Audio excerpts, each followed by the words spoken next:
பகிர்வதே. இப்போது நாம் காணவிருக்கின்ற தேசம் ஸ்பெயின். கிபி 1ஆம் நூற்றாண்டில் புனித ஜேம்ஸ் ஜெருசலேமிலிருந்து புறப்பட்டு கடல் வழி பயணம் செய்து ஸ்பெயினை அடைந்தார்.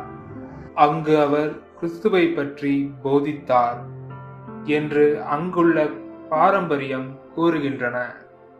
மேலும் the life of saint James the greater என்ற புத்தகத்தில் புனித ஜேம்ஸ் எப்படி ஸ்பெயினில் கிறிஸ்துவை பற்றிய நற்செய்தியை அறிவித்தார் என்று விரிவாக குறிப்பிடப்பட்டுள்ளன. அதேபோல ஸ்பெயினில் கிறிஸ்துவம் பரவுவதில் மிஷனரிகளின் பங்கு மிக முக்கியமானது. குறிப்பாக கண்டுபிடிப்பு காலங்களில்